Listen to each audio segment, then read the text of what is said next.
Vous savez, dans la vie chrétienne, on n'a pas juste un seul statut. Il y a des gens qui ont une vision un peu bizarre de la vie. Ils pensent que quand ils deviennent chrétiens, la seule responsabilité qu'ils ont, c'est la responsabilité d'enfant de Dieu. Donc le seul endroit où ils ont un comportement impeccable, le seul endroit où ils ont un comportement correct, c'est à l'église. Lorsque le pasteur est en train de lui dire quelque chose, oh là là, c'est l'enfant le plus mieux éduqué du monde. Lorsque le responsable est en train de lui donner une mission, oh, il ne dit jamais. Mais lorsqu'il rentre chez lui, catastrophe. Ça, c'est la génération d'aujourd'hui. Mon ami, j'aimerais te dire que ton seul statut dans la vie, ce n'est pas le statut d'enfant de Dieu.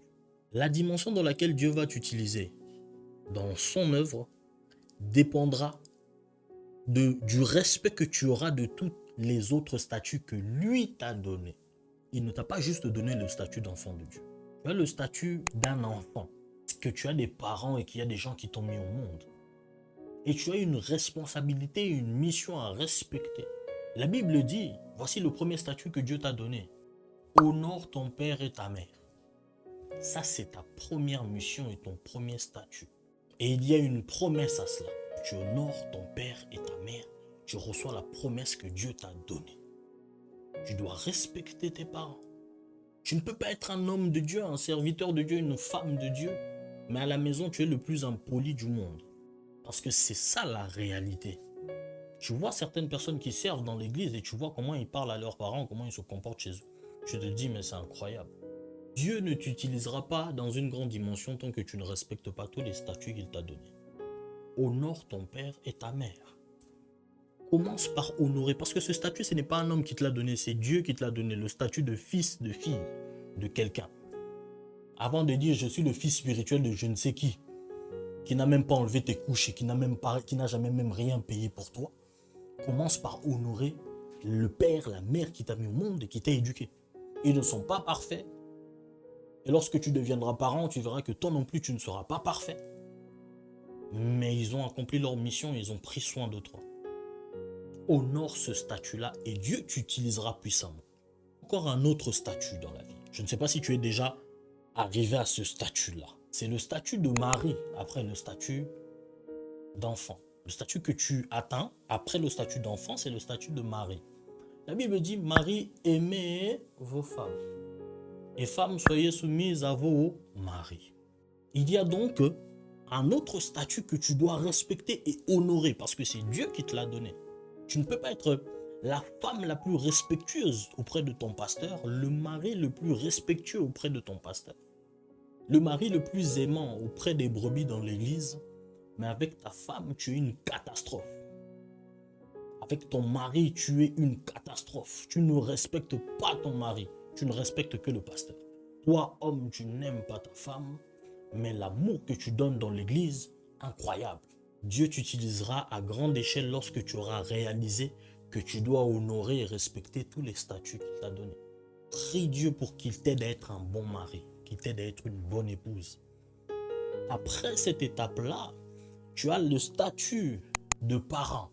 Je ne sais pas si tu es encore arrivé, ça concerne ceux qui sont arrivés. La Bible dit, Père, n'irritez pas vos enfants.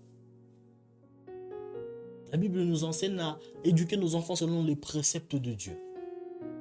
Nous avons une mission ensuite, troisième statut que Dieu nous a donné, de parents. Lorsqu'on le devient, on doit leur apprendre des bases, de la voix de Dieu, des choses de Dieu. On doit faire attention à ne pas les irriter. C'est très profond cette histoire de ne pas irriter. Conseiller mais pas imposer. Conduire mais pas imposer. À un âge, il prendra ses décisions, l'accompagner et l'aimer inconditionnellement. Malgré peut-être que certaines décisions ne nous plairont pas. Comme Dieu nous aime inconditionnellement. Priez Dieu pour vraiment être au top dans ce statut de parent. Et après ce statut de parent, nous avons le statut de nouveau d'enfant, mais enfant de Dieu. Et ça, c'est le statut le plus important, effectivement. Et avant d'abord de monter dans le ciel et d'être dans l'invisible, la Bible dit, comment peux-tu aimer Dieu que tu ne vois pas, mais ton prochain que tu vois, tu ne l'aimes pas. Honore ce que tu vois. avant de nous dire que ce que tu ne vois pas, tu l'aimes. Montre-nous que ce que tu vois, tu l'aimes. Parce que explique-moi comment tu peux aimer Dieu, mais ceux qui sont autour de toi, tu ne les aimes pas.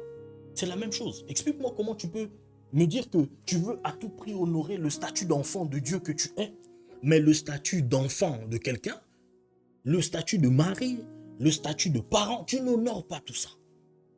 Tu vas demeurer dans la même dimension dans ta vie, tant que tu n'as pas réalisé que pour que Dieu t'utilise puissamment en tant qu'enfant de Dieu, il faut que tu honores tous les statuts qu'il t'a donnés. Alors vraiment que Dieu nous aide à honorer tout cela. Parce que lorsqu'on honore ça, on honore Dieu. Honorer Dieu, ce n'est pas juste être à l'heure à l'église, ce n'est pas juste respecter ton pasteur, ce n'est pas juste être le plus poli à l'église, c'est d'être le même, avoir le même dévouement, le même respect, le même amour dans tous les statuts que Dieu t'a donnés. Et crois-moi, si tu mets cela en pratique, ta vie chrétienne va être incroyable et Dieu va t'utiliser à une dimension de fou. Pas seulement ta vie chrétienne, mais également ta vie de tous les jours. Dieu va te bénir d'une manière folle, incroyable, parce que tu mets toute sa parole en pratique, tous les statuts qu'il t'a donnés en pratique. Tu respectes tous les statuts qu'il t'a donnés. Aimer Dieu consiste à mettre en pratique ses commandements. Ces commandements, ce n'est pas juste ce qu'on choisit, mais c'est tout ce qu'il nous demande de faire par l'aide du Saint-Esprit. Que Dieu te bénisse et à très bientôt.